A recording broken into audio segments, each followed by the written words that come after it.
So a lot of you that don't know me do not actually know my story and how I got started online. I've not always been this guy that's been teaching weight loss and habits and how to change things in every aspect of your life, who's written all these books and stuff, who now is studying a doctoral program in Chinese medicine. In my early 20s, I actually got my first job out of college, which was teaching at a high school in New York. So I was a teaching aide there. Even though I liked teaching, I never wanted to be a teacher. And after about a year of teaching at this place, this is kind of like my big story of how it led to where I am today. After teaching there for about 9 months or 12 months, I was just like, my life was okay, but it was boring.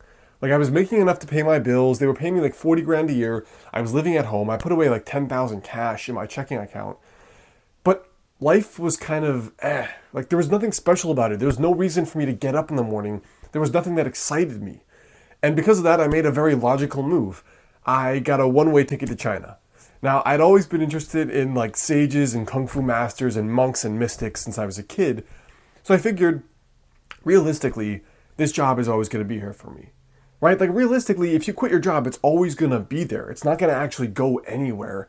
And so I was like, you know what? I'm just going to do it now because if this all implodes and my dream doesn't work out, well, screw it. Like I can always come back to the United States. Like, I'm not going to become a monk forever. I can always just come back, right? I can study Kung Fu, meet these mystics, these monks, these sages, and then come back if it sucks. So I moved to China. I have an awesome year there. I learned to speak, read, write Chinese. I spend 3 hours a day training in the park, outside in public. I'm the only white person there, getting my ass kicked by these Tai Chi masters.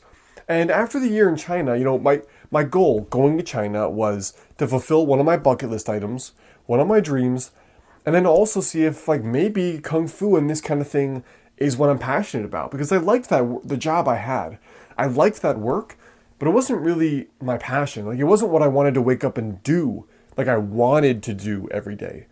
There was no work that I knew up until that point that I was like, you know what, on a Saturday morning, I actually really want to do this. There was none of that in my life. Now, when I moved back from China after a year, I got insanely depressed. And it was in those intervening years, from 23 to about 26, where I was super depressed, like really depressed, working these BS $12 an hour jobs that I hated. That is when I became the person that I am now, the kind of person who had the character and the habits to succeed and figure out not only what he loved, but also to have the discipline, the habits, the willpower, and the work ethic to actually get there. Now, before I jump into more of my story and the 3 ways to actually figure out what to do with your life, I want to quickly mention that my next full-length book comes out in 3 weeks. The book is called Milk the Pigeon, a field guide for anyone lost in their 20s, and it's broken into 3 major parts, which are the 3 big God questions I had in my early and my mid-20s. The first question is, how do I figure out WTF to do with my life? Like, there's all these things I could be doing. Do I just quit my job and travel? Do I get the teaching job? Do I do martial arts? Do I become an accountant? Do I become a banker? Do I just study medicine like mom and dad want? There's all this stuff that you could possibly do. But how do you figure out what you really want to do? My second God question was, how do you find work you love? Like, how do I find work I actually like? That was the most important question to me because I spent 10 hours a day at jobs I hated, not even making a lot of money and not even getting a lot of skills so that my time was well spent. A lot of that time was just wasted. The third question is, how do I ultimately create an awesome and meaningful life? So the Milk the Pigeon book is broken into key stories and success habits that I wish I knew back then. Again, you can click that little bar below. That's going to add you to the early interest list. And again, I'm looking for people that want to be early reviewers. I'm going to be giving you a digital PDF copy of the book for free. And I would like if, as an early review team member, if you could come leave a review on Amazon, an honest review, when the book comes out around December 5th, the first Monday in December, okay? What were the 3 things that Alex realized, 22, 23, 24-year-old Alex realized about creating an exceptional life and figuring out what to do with yours? Number 1 was that creating an exceptional life never just happens. Let me say that again. Creating an incredible life, like the one you often see in people you admire, never happens by chance. When I first started, when all of the aspects of my life were not good, I had no girlfriend and I wanted one. I wasn't fit and I wanted to be fit. I was unsuccessful and I wanted to be successful. I was working jobs I disliked and I wanted a job I loved. When all the aspects of my life were in the hellhole, when they were all at their worst, I started interviewing certain people. And I started becoming obsessed with figuring out these success stories and what they were doing that eventually got them there, because they weren't always the best at communicating what they thought got them there. Sometimes though, when you hear the story, you can figure out for yourself. And what I figured out was that almost all of them, whether they were Olympians or world-class physicists or just had an amazing wife or husband and they were so happy in the relationship, it came from the intention of, wow, I want this, how can I get there? Sounds kind of crazy, but most of us wake up, and this is a foundation of all my videos here at Modern Health Monk on habits. The foundation is that if you wake up with no direction to go in, then it doesn't matter which direction you go in. You're going to be unfulfilled no matter where you go, unless you're a monk or a mystic, in which case you don't need any of this. But for average people like you and I, what we need is some kind of direction to go in. And so if you don't think about, I'm not saying know what you want, because it takes years to know what you want, but if you don't think about what you want on a daily basis, it is very hard to make it a reality.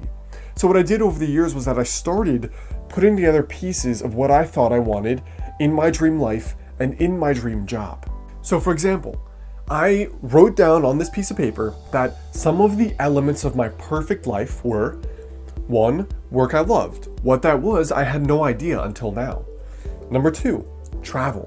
I didn't know if I wanted to travel the whole year or if I just wanted to travel 3 months of the year, or maybe I just wanted to take a 2-week international trip to a new country every year. Now, at the time, I didn't know what I wanted, so I just started writing all these things down because those became things to test, ideas to figure out, plans to put on paper, and visualizations to begin crafting and going through on a daily basis. Now, this leads me to number 2, the spaghetti on the wall, who flung poo theory of finding your dream job.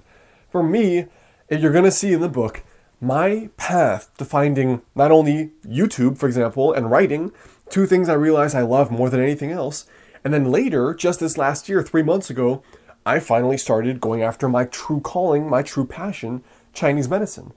Well, if you think about it, I started looking at 24, and now I'm 29. So it took 5 years to figure out what I truly loved for work.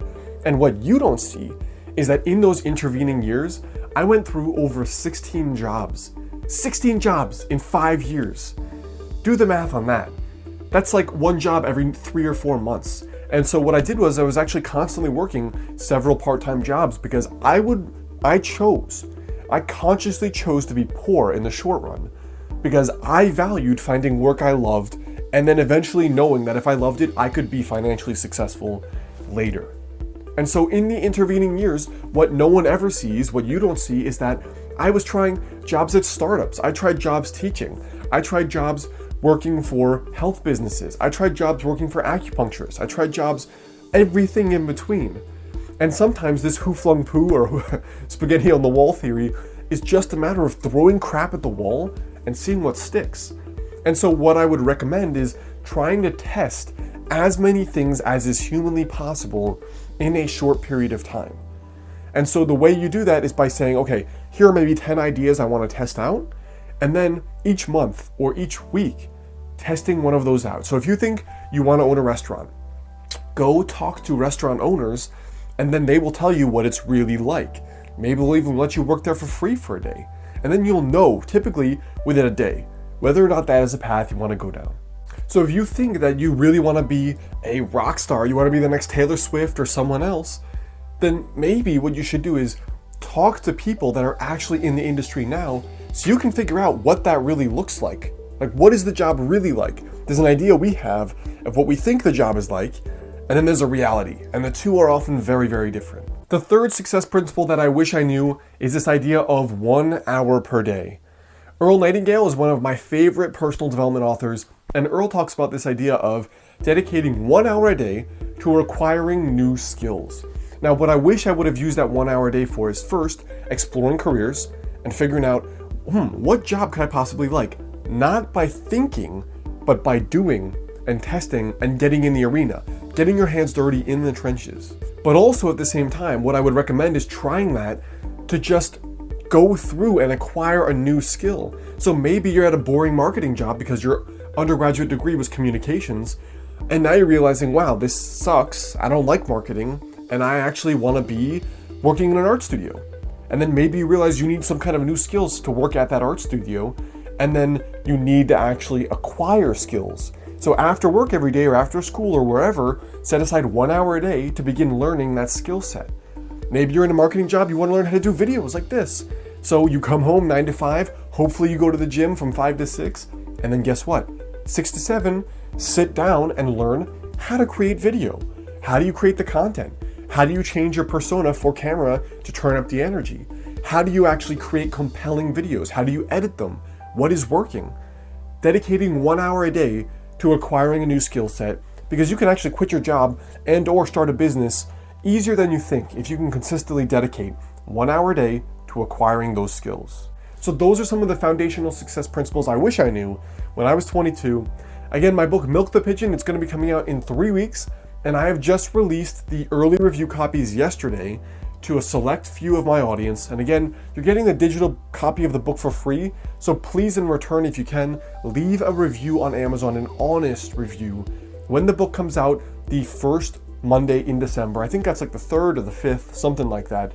And again, I will let you know, but you can actually get the details and actually the book in PDF form right there below. And before you go, I want you to let me know right there, comment. For you, what has been the most frustrating or the most anxiety producing part of being in your 20s and trying to figure out what path to go down?